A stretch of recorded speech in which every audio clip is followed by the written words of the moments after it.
The rope burned against Beatrice Miller's wrists as she stumbled and fell for the third time, her body dragging against the unforgiving desert floor before she could regain her footing. The year was 1874, and she had never imagined her journey west would end like this, being dragged behind a horse by three outlaws who had ambushed the stagecoach she was traveling on. "Keep up, Miss Miller," the leader sneered, tugging the rope with unnecessary force. "You wanted to see the wild frontier, didn't you? Well, here it is in all its glory."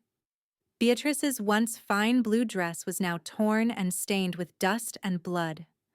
Her blonde hair had fallen from its pins, whipping around her face with each painful step. The stagecoach driver and the other two passengers were dead, shot when they'd tried to resist. Only Beatrice had been spared, though she was beginning to think death might have been kinder. "Please," she gasped, her throat raw from thirst and screaming. "Take whatever you want. I have money in my luggage." The outlaw called Rattlesnake Joe just laughed. "We already took that, darlin'. Now we're just having some fun before we decide what to do with you." They had been traveling for hours, heading deeper into territory Beatrice didn't recognize. The sun beat down mercilessly, and her vision was starting to blur. She'd come west to take a position as a school teacher in the growing town of Silver Creek, hoping to escape the pain of losing her parents to influenza back east. At 22, she'd been determined to make a new life for herself. Now that dream seemed impossibly distant. "I say we take her to Broken Skull Canyon," one of the other outlaws suggested. "Might fetch a good price from those miners there." "Shut up, Lester," the leader snapped. "I make the decisions here." Beatrice stumbled again, this time unable to get back up. The horse dragged her several yards before the outlaws stopped, cursing.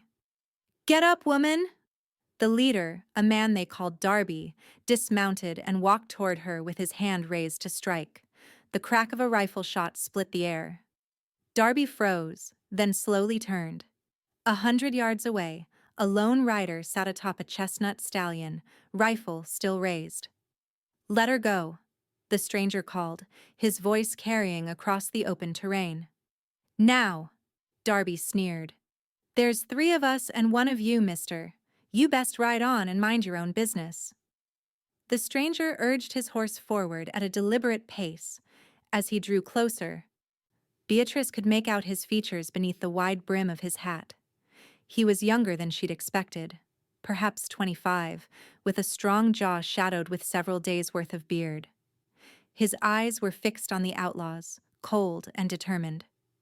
"Last chance," the stranger said. "Cut her loose." "Kill him," Darby ordered. The outlaws reached for their guns, but the stranger was faster. His first shot caught Lester in the chest, sending him tumbling from his horse. Before the other outlaws could fire, the stranger had already taken aim again. His second shot caught the third outlaw in the shoulder. Darby fired wildly as he scrambled for cover, but the stranger remained steady. With deadly precision, he fired a third time, and Darby collapsed, clutching his leg and howling in pain. The stranger approached cautiously, keeping his gun trained on the wounded outlaws. When he reached Beatrice, he quickly dismounted and knelt beside her. "Miss, can you hear me?" he asked, his voice gentler now. He pulled a knife from his belt and carefully cut the rope binding her wrists. "Yes," Beatrice managed to whisper. "Thank you." "My name's Matthew Adams," he said, helping her to sit up. "Don't worry, you're safe now." A shot rang out, and Matthew jerked Beatrice to the ground, covering her with his body. The third outlaw had regained his weapon despite his wounded shoulder. Matthew rolled to his side, fired twice, and the outlaw fell silent. Darby was trying to crawl toward his fallen gun. Matthew stood, walked over deliberately, and kicked the weapon away.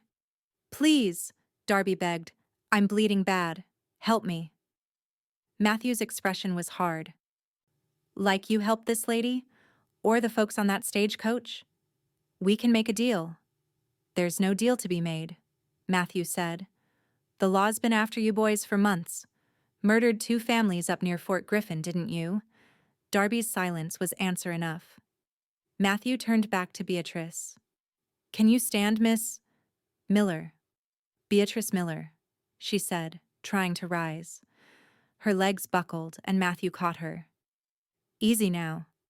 You're hurt pretty bad. He glanced at Darby. I'd like to bring him in alive to stand trial, but I need to get you to safety first. You're a lawman? Beatrice asked.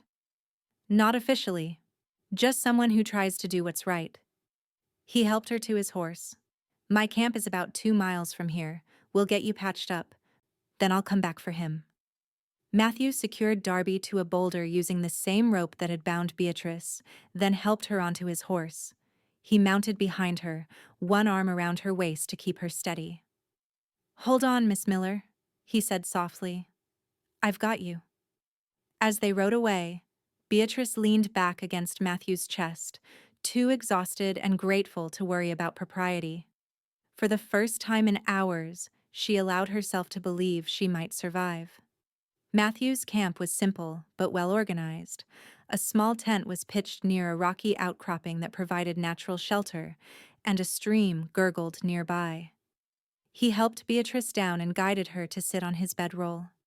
Here, drink this, he said, offering a canteen. Slowly now.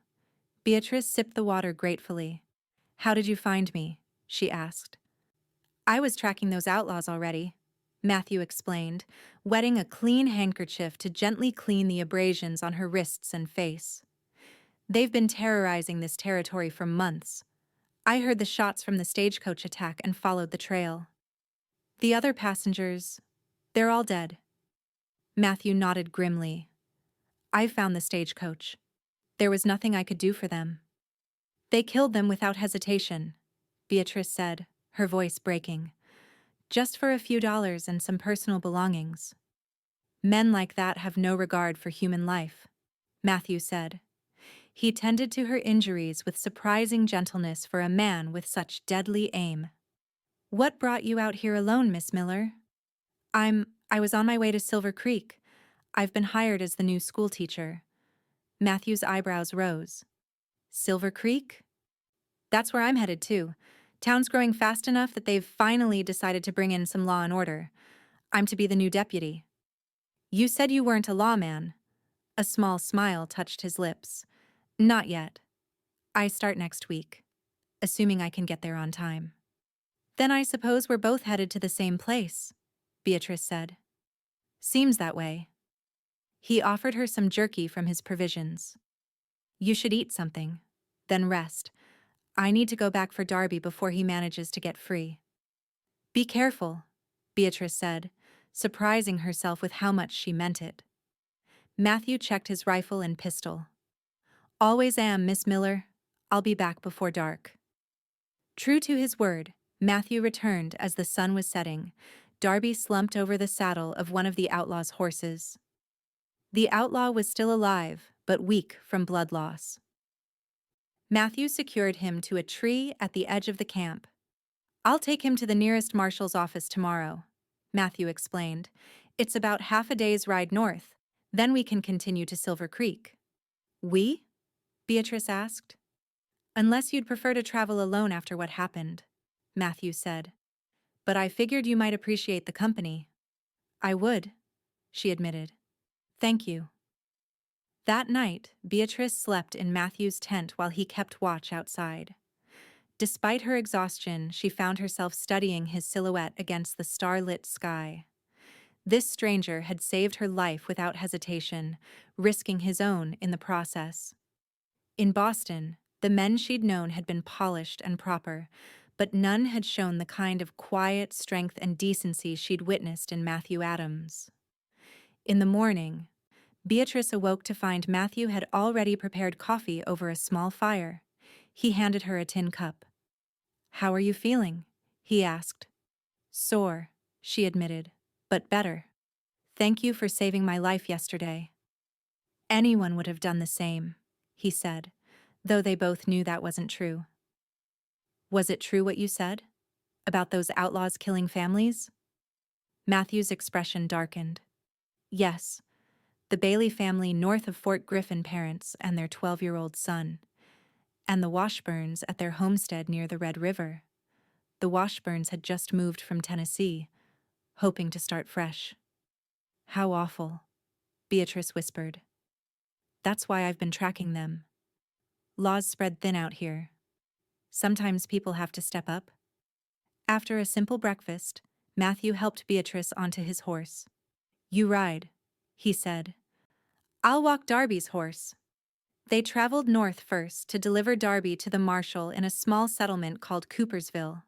The marshal, a grizzled older man named Harkins, whistled low when he saw who Matthew had brought in. Been wanting this one for a long time, he said, as his deputies dragged the wounded outlaw to the jail. There's a reward, you know. Keep it, Matthew said. Just make sure he stands trial. Oh, he will, the marshal promised. Word is the governor himself might come for the hanging. What about the other two? Dead, Matthew said flatly. The marshal nodded, unsurprised. And the lady? Miss Miller was their prisoner. I'm escorting her to Silver Creek. Harkins studied Beatrice with concern. Madam, we have a doctor here, if you need tending. I'm all right, thank you, Beatrice said. Just eager to reach my destination. They spent the night in Coopersville's small hotel, in separate rooms, of course. Beatrice borrowed a dress from the hotel owner's wife to replace her torn clothing. When they departed the next morning, she felt almost like herself again. The journey to Silver Creek would take 3 more days. As they traveled, Beatrice learned more about her rescuer. Matthew had grown up on a small ranch in Texas, lost his parents young, and spent years working as a ranch hand before deciding to pursue a more purposeful life. I saw too many good people suffering because there wasn't enough law out here, he explained as they made camp on the second night. Figured I could make a difference. That's admirable, Beatrice said, watching him tend the fire. I came west for similar reasons, in a way. I wanted to help build something new, to be part of a community that's still finding its way. It won't be easy, Matthew warned. Silver Creek's growing, but it's still rough around the edges. Not like Boston. How did you know I'm from Boston? He smiled slightly. Your accent. And those fancy boots you're wearing or were wearing before they got so scuffed up? Beatrice laughed, surprised by how natural it felt after everything she'd been through.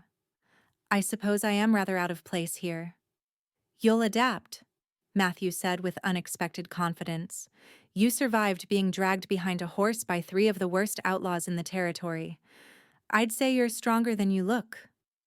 That night, sitting beside the campfire, Beatrice found herself studying Matthew's face in the flickering light. His features were strong but kind, and his eyes held a depth of experience beyond his years. May I ask you something personal? She ventured. You can ask, he replied, the corner of his mouth lifting. Have you ever been married or close to it? Matthew was quiet for a moment. Was engaged once, 3 years back. Sarah was her name. She died of fever before we could wed. I'm sorry, Beatrice said softly. Life out here is fragile, Matthew said. Makes you appreciate the good moments when they come. He looked up at her. What about you? No husband waiting back east? No, she said. I had a suitor my parents approved of, but after they died, I realized I was only considering him to please them. He wasn't pleased when I decided to come west. His loss, Matthew said simply, and Beatrice felt a warmth in her cheeks that had nothing to do with the fire. On the 3rd day of their journey, they encountered a family with a broken wagon wheel. Matthew immediately stopped to help, working for 2 hours in the midday sun to repair their vehicle. The grateful family shared their food, and Beatrice found herself charmed by Matthew's easy way with their children, answering their endless questions about his gun and his horse with patient good humor. You're good with children, she observed as they continued their journey. Just honest with them, Matthew said. Kids know when you're not. That's true.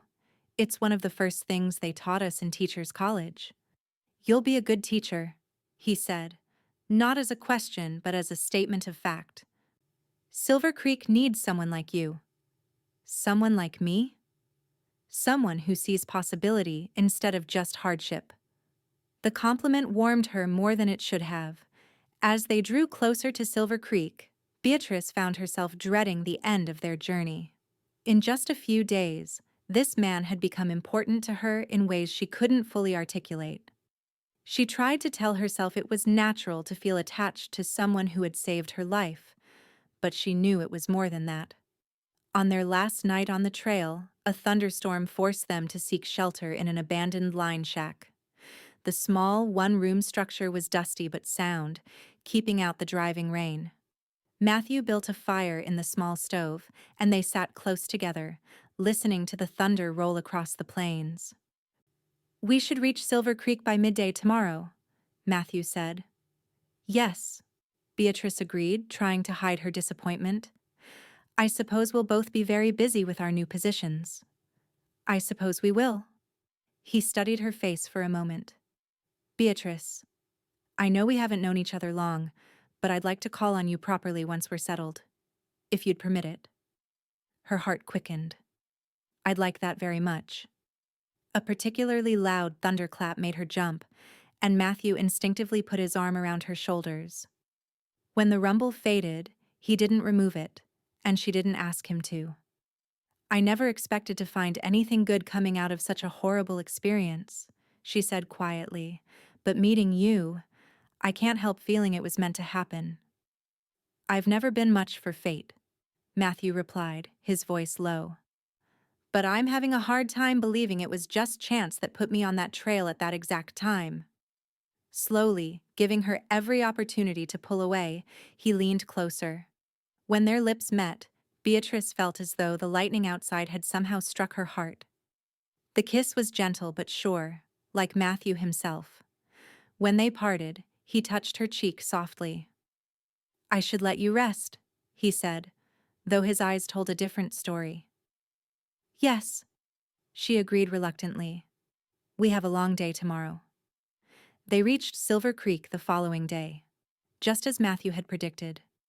The town was larger than Beatrice had expected, with a main street lined with businesses, a church, and even a small hotel. People bustled about, and the sounds of construction could be heard where new buildings were going up. The sheriff, a barrel-chested man named Colton, greeted Matthew warmly. "Adams, was starting to wonder if you'd changed your mind." "Just got delayed doing your job for you," Matthew replied with a grin. "Brought in Darby Williams to the marshal at Coopersville." The sheriff's eyebrows shot up. "The hell you did. That's a story I want to hear." He noticed Beatrice. "And who might this be?" "Miss Beatrice Miller, your new school teacher," Matthew said. "She was on the stagecoach that Williams and his gang attacked." Colton's expression turned serious. "Miss Miller, I'm sorry for what you endured. We're mighty glad to have you here, safe and sound." He gestured toward a tidy white building down the street. "That's your schoolhouse there, and there's a small living quarters attached to the back. Town council had it fixed up special for your arrival." "Thank you, Sheriff," Beatrice said. "I'm eager to begin my duties." "School term starts in 2 weeks," Colton said. "Gives you time to settle in." He turned back to Matthew. "And you, deputy, have quarters above the jailhouse. Not fancy, but it's clean." As they walked toward the schoolhouse, Beatrice felt a mixture of excitement and sadness. Their journey together was ending, but perhaps something new was beginning. "I'll help you get settled," Matthew offered, carrying her salvaged luggage. "Then I should report to the sheriff properly." The living quarters behind the schoolhouse were simple but comfortable, with a bedroom, a small sitting room, and a basic kitchen. Someone had placed fresh wildflowers on the table, a welcoming touch that brought tears to Beatrice's eyes. "It's perfect," she said, running her hand along the wooden table. Matthew set down her bags. "I should go," he said, though he made no move toward the door. "Yes," she agreed, equally motionless. "Beatrice," he began, then paused, searching for words. What happened on the trail? I meant what I said about calling on you properly. She stepped closer to him. I hope you will. Soon. His smile lit his entire face. How about tomorrow evening? I could show you around town, introduce you to people. I'd like that very much. He took her hand, pressed a gentle kiss to her knuckles, then reluctantly took his leave. The next few weeks passed in a blur of activity. Beatrice prepared her classroom, met the families of her future students, and quickly became a respected figure in Silver Creek. Matthew settled into his role as deputy with natural ease, his fair but firm approach earning him the town's respect. True to his word, Matthew called on Beatrice regularly. They took walks in the evenings, dined together at the hotel restaurant, and attended church services side by side. The town buzzed with speculation about the handsome deputy and the pretty school teacher, but neither Beatrice nor Matthew paid the gossip any mind. 3 months after their arrival in Silver Creek, Matthew asked Beatrice to accompany him on a ride outside of town. They stopped at a beautiful spot overlooking a creek, the Silver Creek that had given the town its name. I have something to show you, Matthew said, helping her down from her horse. He led her to a small clearing where wildflowers bloomed in abundance. What do you think of this spot? It's beautiful, she said truthfully. So peaceful. I bought this land last week, he said, watching her reaction carefully. 10 acres. Good water. Good soil. Beatrice's heart began to race. You're planning to build a home? I am. He took both her hands in his. Beatrice, I know it hasn't been long, but I've never been more certain of anything in my life. I love you. I think I started falling in love with you the moment I saw you, even in those terrible circumstances. Tears welled in her eyes. Matthew. I'm asking if you'll marry me, he said, his voice steady but his hands betraying a slight tremor. If you'll build a life with me here, I know being a deputy's wife won't be easy, and I can't promise there won't be dangers. Yes, she interrupted, laughing through her tears. Yes, I'll marry you. His smile was radiant as he pulled a small ring from his pocket, a simple silver band with a single small sapphire. It was my mother's, he explained as he slipped it onto her finger. It's perfect, she whispered before he gathered her into his arms for a kiss that promised a lifetime of tomorrows. They were married in Silver Creek's church 2 months later with the entire town in attendance. The schoolchildren formed an honor guard, throwing flower petals as Beatrice and Matthew emerged as husband and wife. Sheriff Colton gave them a week's leave for a honeymoon, which they spent at their building site, camping under the stars and planning their future home. Matthew had already started construction on a modest but sturdy cabin, with help from friends in town. I want a big porch, Beatrice said as they sat together one evening, sketching plans, where we can watch the sunset. And plenty of rooms for children, Matthew added, kissing her temple. If you want them? I do, she said softly. Very much. By the time winter came, their home was complete enough to move in, though Matthew continued to add improvements whenever he had time. Beatrice continued teaching, her classroom growing as more families moved to Silver Creek. The town flourished, and with it, their life together. There were challenges. Of course, the winter Matthew tracked a gang of rustlers through a blizzard and came home with pneumonia. The summer a drought threatened the town's crops. The tense months when rumors of Indian raids kept everyone on edge. But through it all, their love deepened and strengthened. In their second year of marriage, their daughter Emma was born, followed 2 years later by their son James. Their home, once just a dream sketched on paper, became the heart of their family. 5 years after they arrived in Silver Creek, Matthew was appointed sheriff when Colton retired. By then, the town had grown considerably, with a railroad spur, a proper hotel, and even a small newspaper. On the anniversary of the day Matthew had rescued her, Beatrice often took a private moment to reflect on how close she had come to death and how that terrifying experience had led her to the greatest happiness she had ever known. "What are you thinking about?" Matthew asked one such evening, finding her on their porch gazing at the sunset. "About how sometimes the worst day of your life can lead to the best," she replied, reaching for his hand. "About a brave cowboy who cut a woman free and shot until the outlaws fell." Matthew pulled her close. "I thank God every day that I was on that trail at that moment," he said, "that I found you." "And I thank God that you did," Beatrice whispered against his chest, listening to the steady heartbeat that had become the rhythm of her life. As the sun set over Silver Creek, painting the sky in brilliant hues of orange and purple, Beatrice Miller Adams knew with absolute certainty that her journey west, despite its terrifying beginning, had led her exactly where she was meant to be in this town, in this home, in the arms of the man who had risked everything to save a stranger and found his future in the process.